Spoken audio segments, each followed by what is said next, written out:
الحمد للہ رب العالمین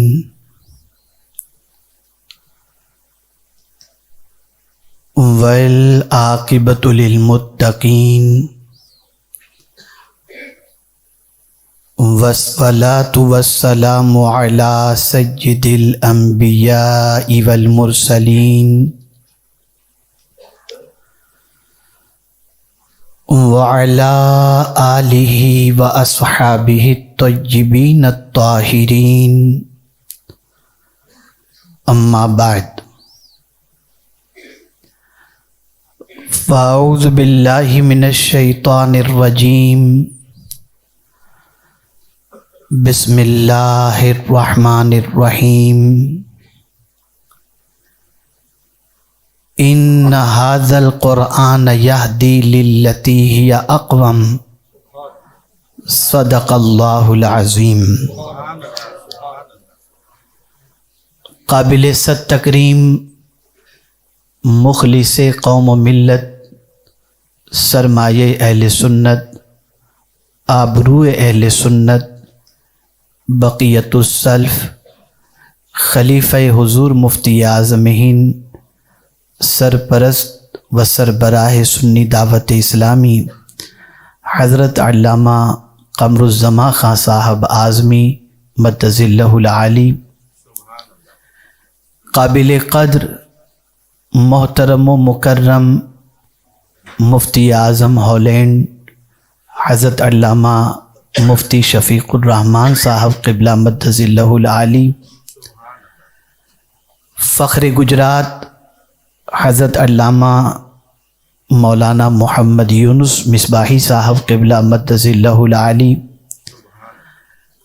قابل قدر سادات کرام علماء ذوی الاحترام، حاضرین و ناظرین، السلام علیکم ورحمۃ اللہ وبرکاتہ۔ میرے پیارے آقا صلی اللہ تعالی علیہ وسلم کے پیارے دیوانوں، آیے کریمہ کے جس حصے کی تلاوت کا میں نے شرف حاصل کیا، اس سے متعلق کچھ معروضات پیش کرنے سے پہلے آقائے کریم رؤوف و رحیم علیہ التحیۃ و تسلیم کی بارگاہ بے کس پناہ میں جس طریقے سے میں پڑھاؤں عقیدت و محبت میں ڈوب کر اسی طریقے سے درود و سلام کا نذرانہ پیش کریں۔ الصلاۃ والسلام علیک یا رسول اللہ، الصلاۃ والسلام علیک یا حبیب اللہ، الصلاۃ والسلام علیک یا نبی اللہ،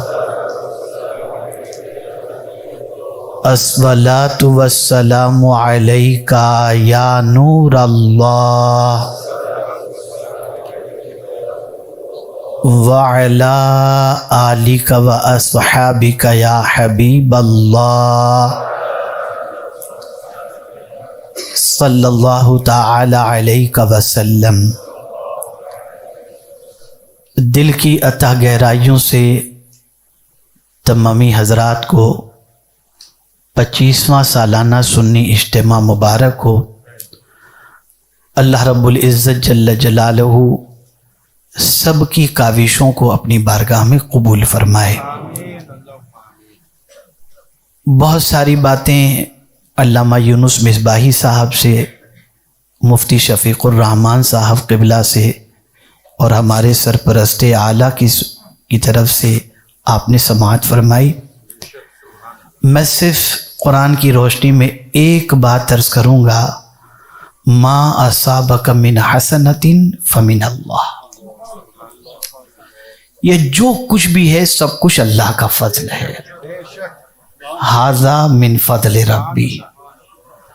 اور ایک شعر کی روشنی میں عرض کرنا چاہوں گا کہ یہ سب تمہارا کرم ہے آقا کہ بات اب تک بنی ہوئی ہے۔ میرے پیارے آقا صلی اللہ علیہ وسلم کے پیارے دیوانوں، اتنا طویل سفر مشکل حالات کے باوجود طے کرنے میں جن جن حضرات نے ہمارا ساتھ دیا، یاد رکھیں وہ لوگ ایسے تھے جو جانتے تھے اور جانتے ہیں، جیسا کہ حضور مفکر اسلام آج بھی سرپرستی فرما رہے ہیں، رہنمائی فرما رہے ہیں۔ وہ جانتے ہیں کہ قرآن نے کہا ہے، اور آپ بھی یاد رکھیے گا اس کو، تعاونوا علی البر والتقوی، نیکی اور پرہیزگاری میں ایک دوسرے کا سپورٹ کرو۔ تو انہوں نے نیکی دیکھی، سپورٹ کیا، اللہ کی آیت پر عمل کرنے کا صلہ اللہ دونوں جہاں میں عطا فرمائے گا۔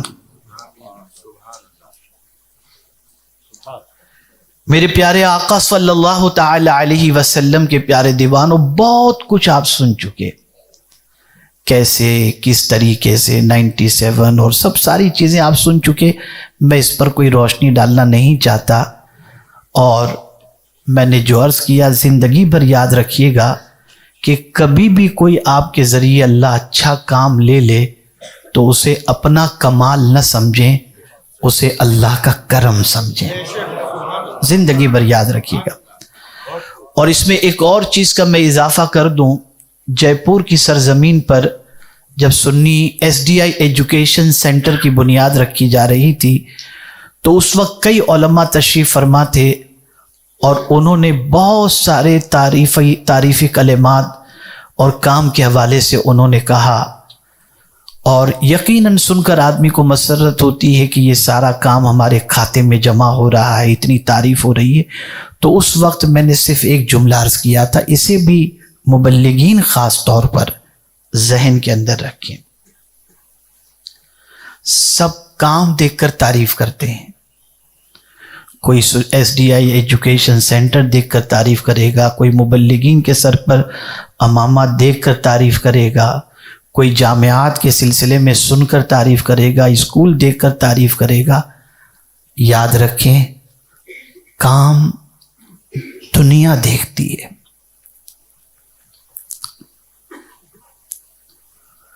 کام دنیا دیکھتی ہے اور نیت خدا دیکھتا ہے۔ اس لیے زندگی بھر یاد رکھیے گا، دنیا دے دے کر کچھ نہیں،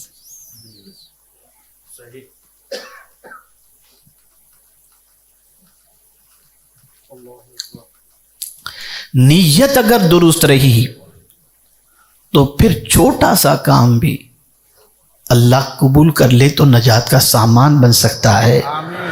اور زندگی بھر سب کچھ کر کے بھی نیت اگر درست نہیں تو قدرت کی بارگاہ کے اندر کوئی چیز قبول نہیں ہوتی۔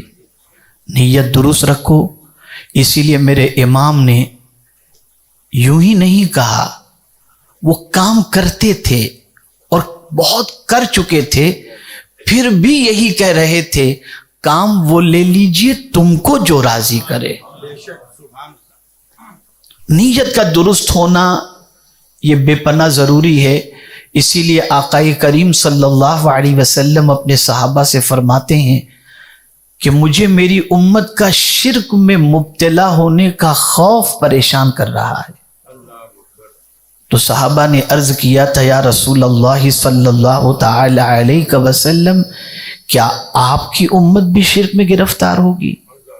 تو میرے آقا صلی اللہ علیہ وسلم نے فرمایا، یہاں شرک سے مراد شرک اصغر ہے، یعنی ریاکاری، دنیا کو دکھانے کے لیے کوئی کام کرنا۔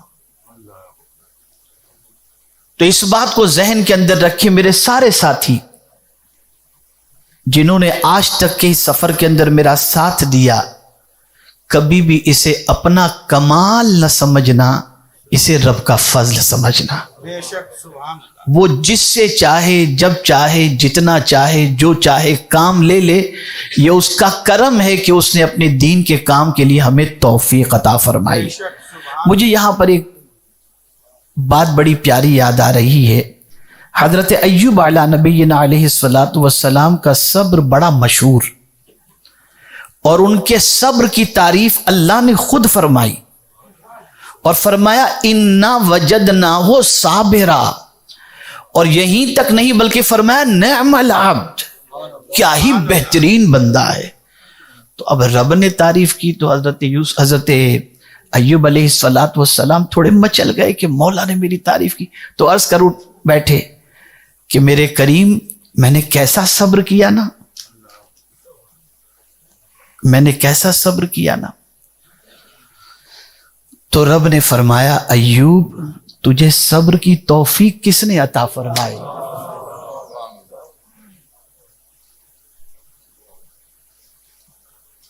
جب انہوں نے یہ سنا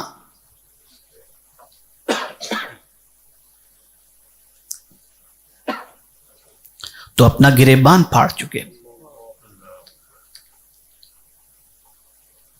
تو جتنا بھی اچیومنٹ ہے، کامیابی ہے، یہ سب کچھ اللہ کی طرف سے ہے اور اس کے کرم سے ہے اور اسی کے فضل سے ہے. ورنہ ہم جیسے گنہگار اور وہ کام جو اللہ کے مقبول بندے اور انبیاء کرام کرتے تھے، اس کام کے لیے اللہ کو ہمارا انتخاب کرنا یہ کیا کوئی کم سعادت کی بات ہے؟ تو یہ سب کچھ اللہ کا کرم ہے، اس کے رسول صلی اللہ علیہ وسلم کا احسان ہے. اور یہاں یہ بھی یاد رکھیں کہ بزرگوں کا فیضان بھی ہوتا ہے. میرا اپنا ایک جملہ ہے، میں اکثر کہا کرتا ہوں کہ دو چیزیں اگر کسی کو لگ جائے، دو چیزوں میں سے کوئی ایک چیز بھی لگ جائے تو اس کا کام بن جاتا ہے. یا تو کسی بزرگ کی نظر لگ جائے یا کسی بزرگ کی دعا لگ جائے. تو یاد رکھیں حضور مفکر اسلام میرے استاد گرامی حضرت رئیس المفسرین، جنہوں نے آج آپ سب کو علماء کو سب کو سلام بھی پیش کیا ہے، آج میری بات ہوئی تو ان سب کی دعائیں، اسی کے ساتھ سیدنا غوث الثقلین خواجہ غریب نواز مخدوم سیمنا امام عشق و محبت اور میرے پیر و مرشد سرکار حضور مفتی اعظم ہند علیہ الرحمہ، جملہ اولیاء کرام کے فیضان سے، علماء کے تعاون سے آج یہ اتنا لمبا سفر ہم نے طے کیا. اللہ کی بارگاہ سے امید ہے کہ مولا مزید ہمیں اس قسم کے کام کی توفیق عطا فرمائے اور پروردگار زندگی کی آخری سانس تک ہم سے دین متین کی خدمت لیتا رہے. اب آئیے میں نے جس آیے کریمہ کے حصے کی تلاوت کا شرف حاصل کیا اس کی روشنی میں کچھ بتا دوں. ابھی مولانا محمد حسین صاحب ایک بچے کے بارے میں بتا رہے تھے. اس قسم کے بہت سارے بچوں کے پرابلمز یہاں پر ہیں. تو میں چاہتا ہوں کہ بہت کچھ وہ نہیں کر سکتے تو قرآن کی روشنی میں اپنے پرابلمز کے سولیوشن کو وہ تلاش کریں اور قرآن نے جو سولیوشن بتایا ہے اس سولیوشن پر عمل کریں. اللہ عز و جل ارشاد فرماتا ہے ان ھذا القرآن یہدی للتی ہی اقوم، بے شک یہ قرآن سب سے سیدھا راستہ دکھانے والی کتاب ہے. سب سے سیدھا راستہ اگر کوئی کتاب دکھا سکتی ہے تو یہ اللہ کی کتاب دکھا سکتی ہے. اور اسی کتاب سے جب تک کہ امت مسلمہ کا تعلق مضبوط نہیں ہوگا یہ قوم کامیابی اور کامرانی سے ہمکنار نہیں ہو سکتی. آج کا سب سے بڑا پرابلم اور سب سے بڑی پریشانی، بہت کچھ ہوتے ہوئے بھی انسان بے چینی کا شکار ہے، بہت کچھ ہوتے ہوئے انسان بے قراری کا شکار ہے، بہت کچھ ہوتے ہوئے انسان اسٹریس کا شکار ہے، اور بہت سارے مصائب ایسے ہیں جس میں بہت سارے انسان بے سر و سامانی کے عالم میں یہ سوچنے پر مجبور ہیں کہ ہم بے سر و سامانی کے عالم میں اپنے پرابلم کا سولیوشن کیسے کریں. آئیے اس کی طرف قدم بڑھاتے ہیں اور سمجھنے کی کوشش کرتے ہیں. اللہ رب العزت جل جلالہ نے ارشاد فرمایا یا ایھا الذین آمنوا اذکروا اللہ ذکرا کثیرا وسبحوہ بکرۃ واصیلا، اے ایمان والو کثرت سے اللہ کا ذکر کرو، کثرت سے اللہ کا ذکر کرو، اور صبح و شام اللہ کی پاکی بیان کرو۔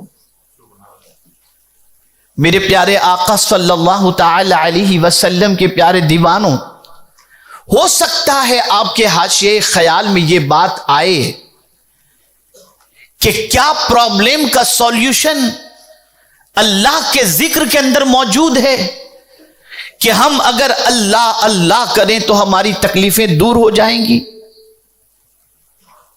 تو اس کو بھی قرآن نے اسٹیپ بائی اسٹیپ سمجھایا ہے، بڑے اچھے انداز میں سمجھایا ہے، اور ذکر کے فوائد کو کس طریقے سے حاصل کیا جائے اس کا طریقہ بھی اللہ نے اپنی کتاب کے اندر بتایا ہے۔ آئیے، چونکہ یہ ماڈرن ایجوکیشن کے سلسلے میں دنیا کے اندر مانا جانے والا ملک ہے کہ یہاں پر سائنس کی طرف، ٹیکنالوجی کی طرف انسان بڑی تیزی سے بڑھ رہا ہے، اور ہر باپ کی تمنا ہے کہ میرا بچہ ماڈرن ایجوکیشن کے اندر ٹاپر ہو، جس کی وجہ سے اس کا فیوچر برائٹ ہو جائے اور وہ دنیا کے اندر ایک اچھی پوزیشن پر رہتے ہوئے زندگی گزارے۔ اسلام نے منع نہیں کیا۔ افسوس کی بات یہ ہے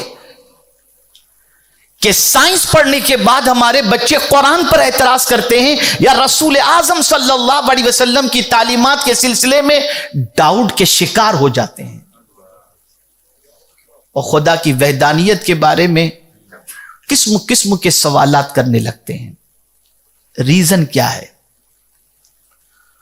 انہوں نے دنیا کے سائنٹسٹ کو تو پڑھا، قرآن کو نہیں پڑھا۔ اسلام اور قرآن سائنس کے علوم کو حاصل کرنے سے نہیں روکتا، لیکن سائنس حاصل کرنے والا بھٹک کب سکتا ہے، راہ کب بھول سکتا ہے، اور کب سیدھے راستے کا مسافر بن سکتا ہے، اسے میں قرآن کی ایک آیت کی روشنی میں سمجھاتا ہوں۔ ان فی خلق السماوات والارض واختلاف اللیل والنہار لآیات لأولی الالباب، ان فی ذلک لآیات لأولی الالباب، بے شک آسمان و زمین کی تخلیق میں رات و دن کے آنے جانے میں نشانی ہے عقل والوں کے لیے۔ عقل والا ہی تو ان چیزوں کی تلاش کرتا ہے۔ آج دیکھیں سائنس ترقی کر رہی ہے، اور کیا کر رہے ہیں؟ اسپیس ادھر کنٹرول کرنے کی، وہاں چاند پر زمین کی بات، نہ جانے کیا کیا ہو رہا ہے۔ آپ مجھ سے زیادہ ریسرچ کرتے ہیں اور مجھ سے زیادہ جاننے والے ہیں۔ بھٹک کیوں رہی ہے یہ قوم؟ یہیں تک اٹک جانے کی وجہ سے قوم بھٹک رہی ہے۔ عقل والا صرف وہ نہیں ہے جو آسمان اور زمین کی تخلیق پر غور کرے، جو ریسرچ کرے، جو محنت و مشقت کرے، جو صرف رات و دن کے آنے جانے کے بارے میں غور کرے اور اس کے بارے میں ریسرچ کر کے دنیا کے سامنے پیش کرے، صرف عقل مند وہ نہیں ہے۔ قرآن نے پھر آگے مینشن کیا، الذین یذکرون اللہ قیاما وقعودا وعلی جنوبہم ویتفکرون فی خلق السماوات والارض ربنا ما خلقت ھذا باطلا سبحانک فقنا عذاب النار۔ عقل والا صرف تحقیق نہیں کرتا، اس تحقیق کے ساتھ ساتھ وہ کھڑا ہوتا ہے تو اللہ کا ذکر کرتا ہے، وہ بیٹھتا ہے تو اللہ کا ذکر کرتا ہے، وہ کروٹ لیتا ہے تو اللہ کا ذکر کرتا ہے، وہ آسمان و زمین پر غور کرتا ہے تو کہہ اٹھتا ہے ربنا ما خلقت ھذا باطلا، میرے کریم نے اس کو بیکار پیدا نہیں کیا۔ اے رسول اعظم صلی اللہ علیہ وسلم کے دیوانوں، تو سائنس کا علم حاصل کرنے والا بچہ اس وقت بھٹک سکتا ہے جب اس کی زبان پر اللہ کا ذکر نہ ہو، جب اللہ کے ذکر سے وہ غفلت برتے گا اور سائنس کو سب کچھ سمجھ کر اس پر محنت کرے گا تو بھٹکنے کے امکانات ہیں۔ لیکن عقل والا قرآن اس کو کہتا ہے جو یہ ساری چیزوں پر غور تو کرتا ہے لیکن کھڑا ہوتا ہے تو اللہ کا ذکر کرتا ہے، بیٹھتا ہے تو اللہ کا ذکر کرتا ہے، کروٹ لیتا ہے تو اللہ کا ذکر کرتا ہے۔ آج ہمارے بچے سائنسی علوم حاصل کرتے کرتے مسجد سے فاصلہ بڑھا لیتے ہیں، قرآن سے فاصلہ بڑھا لیتے ہیں، دین سے فاصلہ بڑھا لیتے ہیں۔ کیا سائنٹسٹ مسلمان نہیں گزرے؟ ذرا ان کی لائف پڑھو، وہ سائنٹسٹ بھی تھے اور ولی کامل بھی آپ کو نظر آئیں گے۔ قرآن مقدس میں ایک واقعہ موجود ہے حضرت سلیمان علیہ السلام کا۔ حضرت آصف برقیہ نے حضرت سلیمان علیہ السلام سے عرض کیا انا آتی کا بہی قبل ان یرتد الیک طرفک، کہ پلک کے جھپکنے سے پہلے میں تخت بلقیس کو لا کر آپ کے سامنے رکھ دوں گا۔ سینکڑوں کلومیٹر کی دوری پر تخت، وزنی تخت، اور طاقت کا عالم یہ کہ حضرت سلیمان علیہ السلام کی پلک جھپکے اس سے پہلے وہ تخت لا کر کے سامنے رکھ دے۔ کتنا ماڈرن ٹیکنالوجی کا دور، یعنی اس دور میں ٹیکنالوجی نہیں تھی لیکن حضرت سلیمان علیہ السلام کے صحابی کی پوزیشن یہ تھی کہ وہ وہاں سے لا کر رکھ رہے ہیں۔ لیکن قربان جائیے کیا چیز تھی ان کے پاس، کیا چیز تھی؟ تو قرآن کہتا ہے قال الذی عندہ علم من الکتاب، ان کے پاس کتاب کا علم تھا، کتاب کا علم۔ تو کیا سائنس کی کتاب کا علم تھا؟ اس زمانے کا جو صحیفہ تھا اس صحیفے کا انہیں علم تھا۔ اور پھر قربان جائیے دنیا کے ہر سائنٹسٹ کو حضرت سلیمان علیہ السلام یہ پیغام دیتے نظر آتے ہیں کہ سنو، یہ میرے شاگرد کا کمال میں کہہ تو سکتا ہوں اور یہ بھی کہہ سکتا ہوں کہ جب میرے شاگرد اور میرے صحابی کی یہ پوزیشن ہے تو میری پوزیشن کیا ہوگی؟ لیکن کہتے ہیں ھذا من فضل ربی۔ اور پھر اس کے بعد کے جملے پر غور کیجئے، لیبلونی اشکر ام اکفر، اللہ مجھے آزماتا ہے یا آزمائے گا کہ میں شکر کرتا ہوں یا ناشکری۔ پتہ چلا کوئی بھی کمال نصیب ہو جائے، تم بڑے سے بڑے سائنٹسٹ بن جاؤ، بڑے سے بڑے انجینئر بن جاؤ، اسے اپنا کمال نہ سمجھنا۔ جب تم ھذا من فضل ربی کہو گے تو ایتھیزم کے شکار نہیں ہو سکتے، دہریے نہیں بن سکتے، تمہاری توجہ اللہ عز و جل سے ہٹ نہیں سکتی۔ تو تمہیں کیا کرنا ہے؟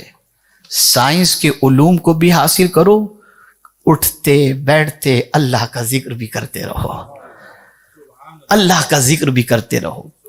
میرے پیارے آقا صلی اللہ تعالی علیہ وسلم کے پیارے دیوانوں، حضرت موسیٰ علیہ السلام کو رب قدیر جل جلالہ نے بھیجا فرعون کے مقابلے میں۔ فرمایا اذهبا الى فرعون انه طغى، تم دونوں بھائی جاؤ فرعون کی طرف، وہ باغی ہو گیا ہے۔ آپ سوچیں حضرت موسیٰ علیہ السلام کو معجزات دیے گئے، حضرت موسیٰ علیہ السلام کو پروردگار جل جلالہ نے ہم کلامی کا شرف عطا فرمایا، لیکن پھر ساتھ میں کیا فرمایا اسے سنیں آپ۔ اذهب انت واخوک بآیاتی، تم اور تمہارے بھائی میری نشانیاں لے کر کے جاؤ۔ یہ تو تمہارا کام ہو گیا، لیکن اگر تم چاہتے ہو کہ ان نشانیوں سے تاثیر پیدا ہو جائے، وَلَا تَنْيَا فِي ذِكْرِي،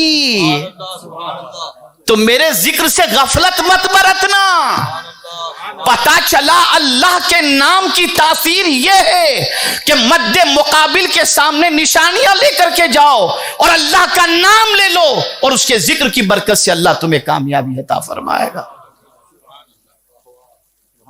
وَلَا تَنِيَا فِي ذِكْرِ۔ اور آگے بڑھیے، آپ کے مقابلے میں دشمن طاقتوں سے لیس ہے، سچویشن ایسی ہے کہ آپ قلیل تعداد کے اندر ہیں اور مد مقابل جو ہے وہ پوری توانائی کے ساتھ کثیر فوج اور جدید اسلحوں کے ساتھ ہے، لیکن آپ کی پوزیشن جنگ بدر کو دیکھ لیجیے، اللہ نے کامیابی عطا فرمائی، بہت کم ساز و سامان اور 313 صحابہ تھے۔ تلاش کرو ان چیزوں کو جن چیزوں کی بنیاد پر اللہ نے کامیابی عطا فرمائی تھی۔ یہاں بھی قرآن کہتا ہے یا ایھا الذین آمنوا اذا لقیتم فئۃ فاثبتوا واذکروا اللہ کثیرا لعلکم تفلحون۔ اے ایمان والو، جب تمہارا مٹبھیڑ ہو جائے باطل کے ساتھ تو ثابت قدم رہو اور اللہ کو کثرت سے یاد کرو تاکہ اللہ تمہیں کامیابی عطا فرما دے۔ اللہ کا ذکر۔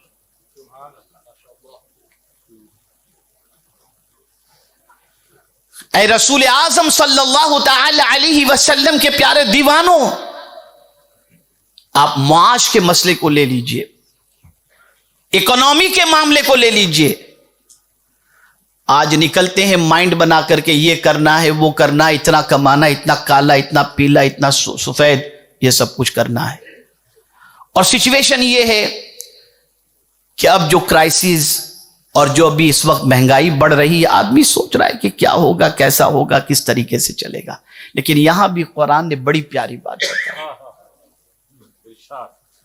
اللہ ارشاد فرماتا ہے اذا قضیت الصلاۃ فانتشروا فی الارض وابتغوا من فضل اللہ واذکروا اللہ کثیرا۔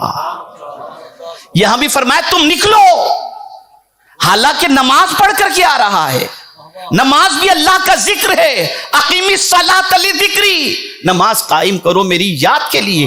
ابھی نماز پڑھ کر کے نکلا، پھر بھی میرا مولا فرماتا ہے فانتشروا فی الارض، زمین پر پھیل جاؤ، وابتغوا من فضل اللہ، اللہ کا فضل تلاش کرو۔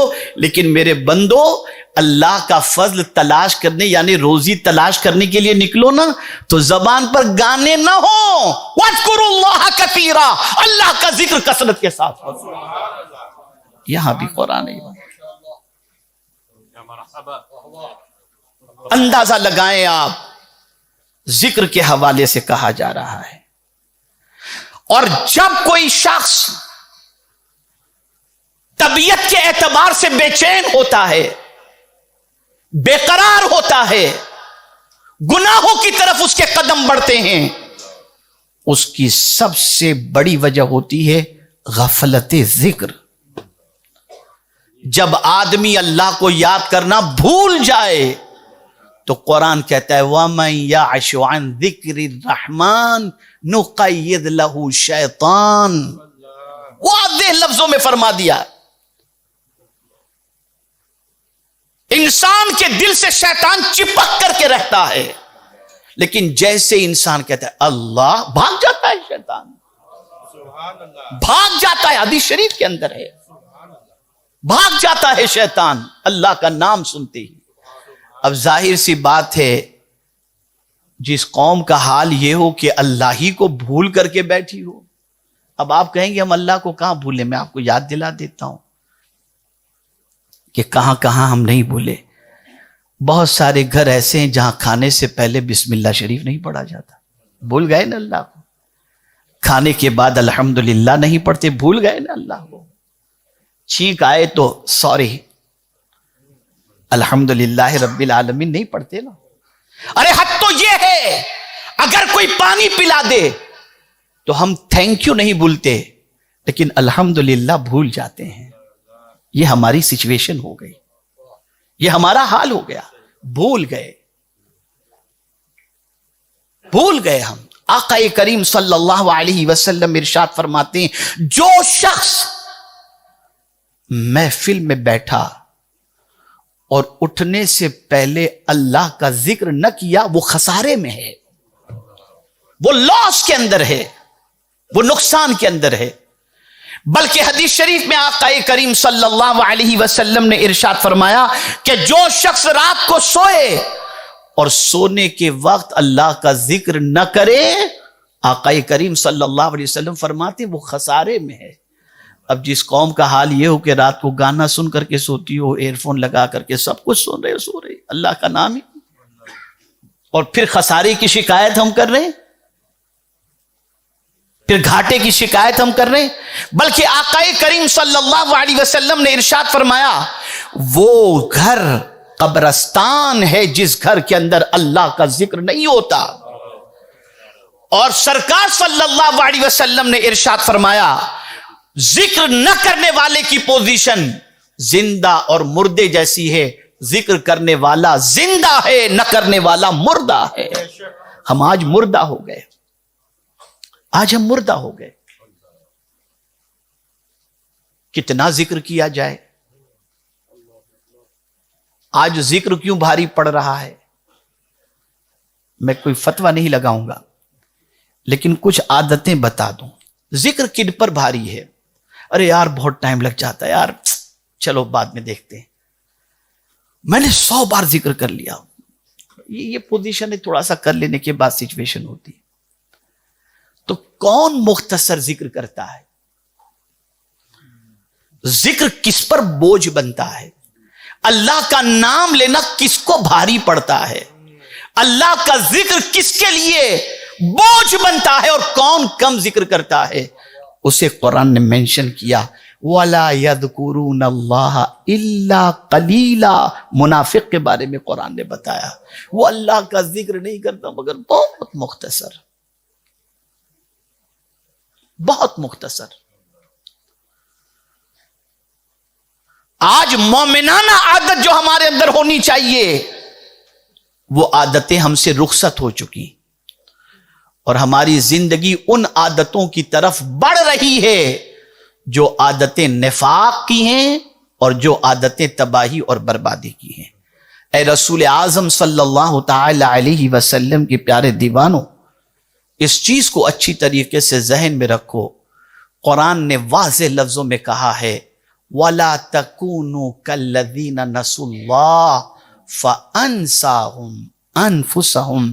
ان کی طرح مت ہو جانا جنہوں نے اللہ کو بھلا دیا تو وہ خود فراموشی کی پریشانی کے شکار ہو گئے۔ اللہ نے ان کو خود فراموش کر دیا، تو اللہ کو یاد کرو۔ قرآن کہتا ہے وَاذْكُرِ اسْمَ رَبِّكَ وَتَبَتَّلْ إِلَيْهِ تَبْتِيلًا۔ میرے پیارے آقا صلی اللہ تعالی علیہ وسلم کے پیارے دیوانوں، حضور مفکر اسلام کو اللہ دراز کی عمر بالخیر عطا فرمائے، ان کا سایہ ہم سب پر دراز فرمائے، ہم ان کے کلمات خیر اور ان کے افکار سے استفادہ کرتے رہیں۔ حضرت نے ایک آیت کی تلاوت فرمائی اقرأ بسم ربک الذی خلق۔ یہاں بھی دیکھیے آپ، جب تک فرشتہ اقرا کہتا رہا حضور نے نہیں پڑھا، نہیں پڑھا حضور، لیکن جیسے ہی فرشتے نے کہا بسم ربک، تب حضور نے پڑھنا شروع کیا۔ حضور نے مزاج دیا اللہ کے ذکر کے بغیر کوئی تعلیم بھی حاصل نہ کرو، تعلیم بھی حاصل نہ کرو۔ ذکر مقدم، اللہ کی یاد مقدم۔ ہم ہر کسی کی بات مان لیتے ہیں، قرآن نے منع کیا وَلَا تُطِعْ مَنْ أَغْفَلْنَا قَلْبَهُ عَنْ ذِكْرِنَا۔ ان کی اطاعت مت کرنا جن کا دل اللہ کے ذکر سے غافل ہے۔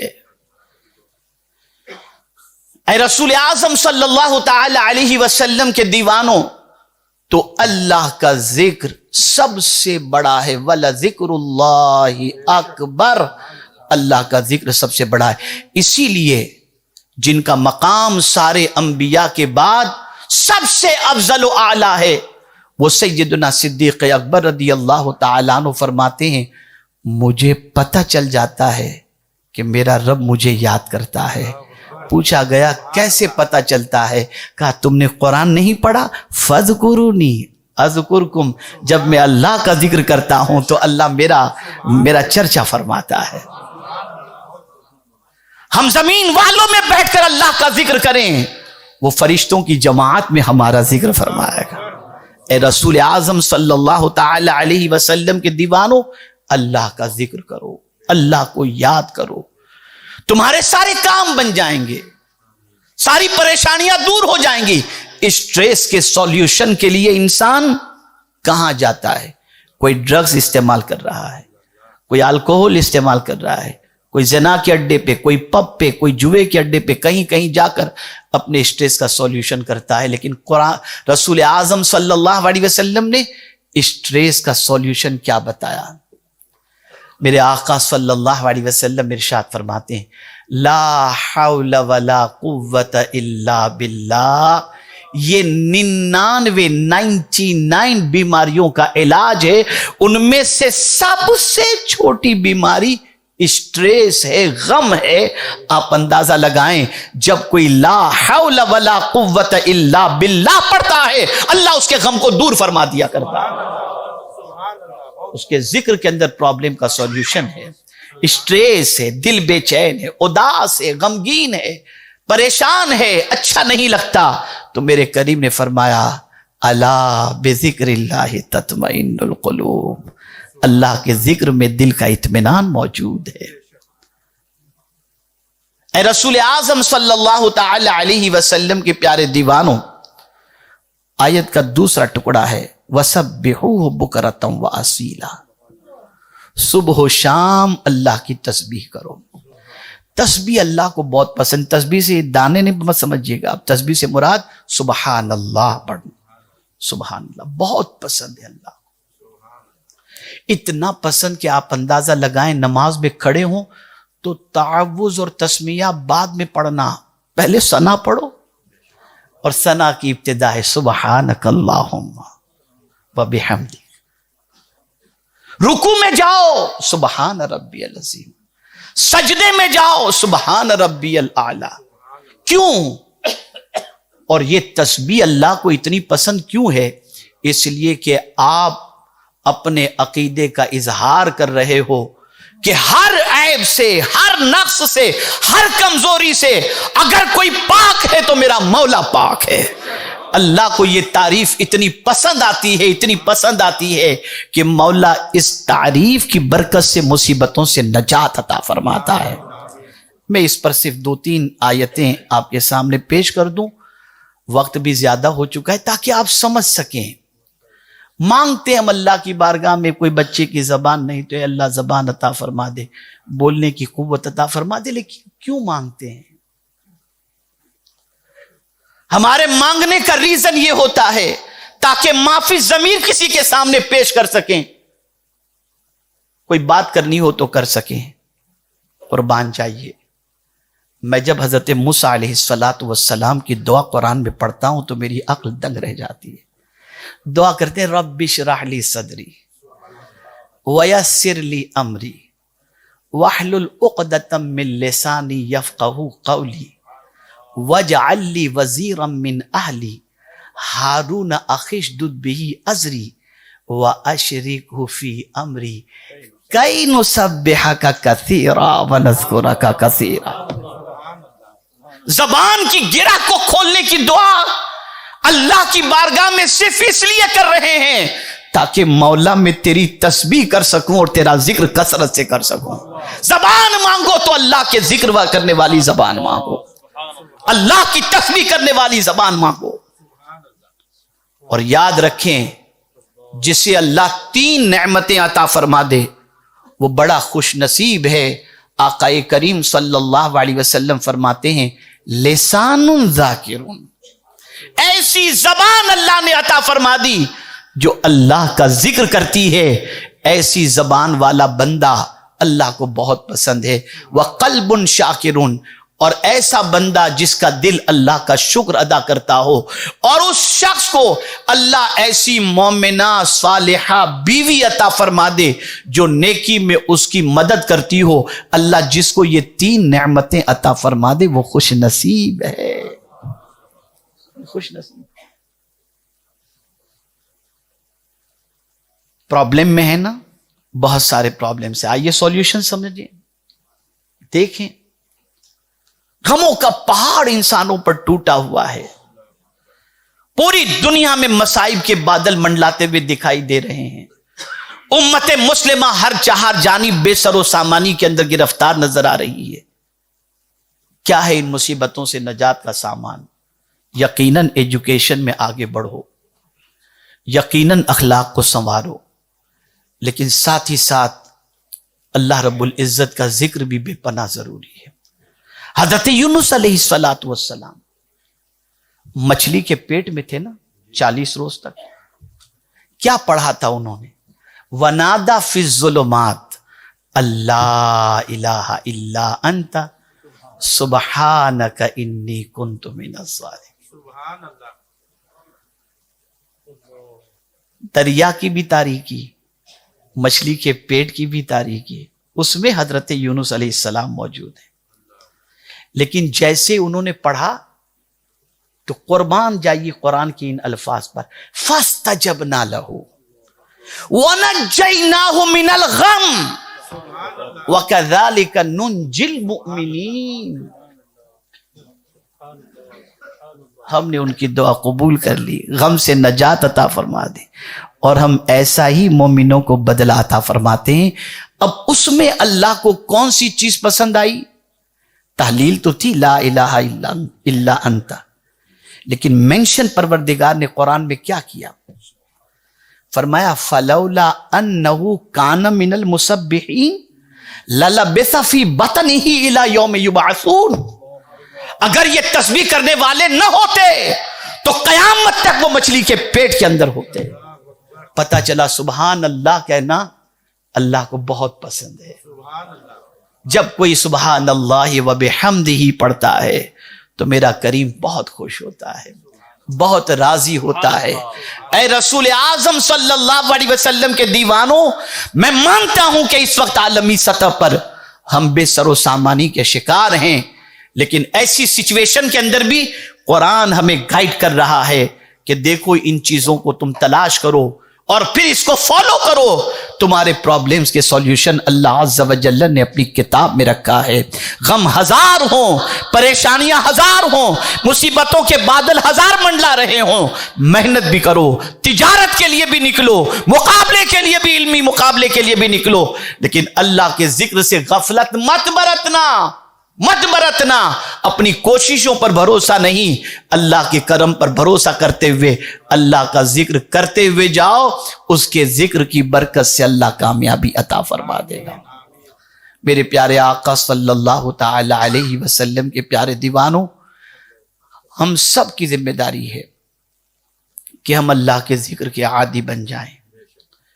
اب ذکر کا ایک معنی یہ بھی ہے، ذکر کا معنی ہوتا ہے ایک تو زبان سے اللہ اللہ کرنا، یا سبحان اللہ پڑھنا، یا اللہ اکبر پڑھنا، یہ بھی، اور ذکر کے معنی ہوتا ہے یاد کرنا۔ توجہ چاہوں، ذکر کا ایک معنی ہوتا ہے یاد کرنا، ہر وقت اللہ کو یاد رکھو، ہر وقت۔ تجارت کر رہے ہو نا، اور اس وقت حلال و حرام کا مسئلہ ہے، تو اللہ کے ذکر سے مراد یہاں یہ بھی ہے کہ تم اس وقت اللہ کو یاد کر لو، یہ جو میں کر رہا ہوں صحیح ہے یا نہیں، یہ یاد کر کے صحیح پر عمل کرنا، اس کو بھی اللہ اپنے ذکر میں شامل فرما لے گا۔ نگاہ اٹھنا چاہتی ہے غیر کی طرف، اللہ کو یاد کر لو، میرا مولا دیکھ رہا ہے، گردن جھکا لی، تمہیں اللہ کے ذکر کا ثواب اللہ عطا فرما دے گا۔ اس طریقے سے آپ بہت ساری چیزوں کو سمجھ سکتے ہیں۔ ہم سب کے دل پر زنگ لگ چکا ہے، اور اس دل کے زنگ کا علاج اس کا ذکر ہے، قرآن مقدس کی تلاوت ہے۔ اور میرے پیارے آقا صلی اللہ تعالی علیہ وسلم کے پیارے دیوانوں، اس وقت ہمارا یوتھ، بہت سارے نوجوان اس وقت اسٹریس کے اندر ڈوبے ہوئے ہیں، انہیں کوئی چیز نظر نہیں آ رہی ہے۔ میں خاص طور پر پرابلمز کے اندر گرفتار یوتھ سے کہوں گا کہ اپنے دوستوں سے پرابلم کا سولیوشن مت تلاش کرو، اپنے دوستوں کی بجائے علماء اور مشائخ کے پاس جاؤ، اور ان کے پاس جا کر اپنا پرابلم پیش کرو تاکہ وہ تمہیں قرآن اور حدیث کی روشنی میں پرابلم کا سولیوشن بتائیں۔ ایک آخری بات اور عرض کر دوں، نوجوانوں میں ایک ٹرینڈ چل پڑا ہے، شوق ہے، اچھی بات ہے، لیکن بڑی عجیب پوزیشن ہو گئی ہے۔ علماء کی لکھی ہوئی سیرت کی کتابیں نہیں پڑھتے، کوئی نان مسلم اسکالر نے لکھی ہو تو اس کو پڑھتے ہیں۔ تو میں آپ سے گزارش کرتا ہوں سیرت کی ان کتابوں کو پڑھو جو علماء اہل سنت نے لکھی ہیں، تاکہ صحیح نالج آپ تک پہنچ سکے، صحیح سرکار کی زندگی آپ تک پہنچ سکے۔ اور یہ بات یاد رکھیں، بس یہاں پر میں ختم کرتا ہوں، آج کیا وجہ ہے کہ ہمیں رسول اعظم صلی اللہ علیہ وسلم کے طریقے پر چلنے میں دشواری پیش ہو رہی ہے؟ ہم سرکار صلی اللہ علیہ وسلم کو نمونہ نہیں بناتے؟ عاشق رسول کہنا بہت آسان ہے، لیکن پیروی رسول صلی اللہ علیہ وسلم بہت ڈیفیکلٹ ہے۔ اور کیوں ڈیفیکلٹ ہے؟ کس کے لیے ڈیفیکلٹ ہے؟ اسے بھی قرآن نے مینشن کیا، لَقَدْ كَانَ لَكُمْ فِي رَسُولِ اللَّهِ أُسْوَةٌ حَسَنَةٌ لِمَنْ كَانَ يَرْجُو اللَّهَ وَالْيَوْمَ الْآخِرَ وَذَكَرَ اللَّهَ كَثِيرًا۔ جو اللہ کا ذکر کثرت سے کرتا ہے اس کے لیے حضور کی زندگی پر عمل کرنا دشوار نہیں ہوتا۔ حضور کو آئیڈیل وہی بناتا ہے جو اللہ کا ذکر کثرت سے کیا کرتا ہے۔ یہ ذکر سے غفلت کا نتیجہ ہے۔ میرے پیارے آقا صلی اللہ تعالی علیہ وسلم کے پیارے دیوانوں، الحمدللہ ہم کوشش کرتے ہیں کہ تحریک کے ماحول سے جو بندہ وابستہ ہو اس کی زندگی میں چینجز پیدا ہو، انقلاب پیدا ہو۔ الحمدللہ ہم تو سال میں ایک مرتبہ حاضر ہو جاتے ہیں۔ ساری محنتیں ہمارے ساتھیوں کی، علماء کی، مولانا یونس صاحب قبلہ کی، ان سب کی کاوشیں ہیں، اور ان سب کی کاوشوں سے یہ کارواں چل رہا ہے۔ اور خاص طور پر یہ حضور مفکر اسلام کی دعاؤں کا نتیجہ ہے کہ جس کی وجہ سے الحمدللہ حوصلہ بھی ملتا ہے، ہمت بھی ملتی ہے، اور دعائیں بھی ملتی ہیں، اور الحمدللہ ہم کام کر رہے ہیں۔ اللہ رب العزت جل جلالہ ہم سب سے وہ کام لے جس سے اللہ بھی راضی ہو جائے اور اس کے رسول صلی اللہ علیہ وسلم بھی راضی ہو جائیں۔ مجھے چونکہ اعلیٰ حضرت عظیم البرکت سے بھی اجتماع کو منسوب کیا گیا ہے، تو اعلیٰ حضرت عظیم البرکت شعر و شاعری کے سلسلے میں بھی رہنمائی کس سے حاصل کرتے ہیں؟ کسی شاعر کے پاس جا کر کے نہیں،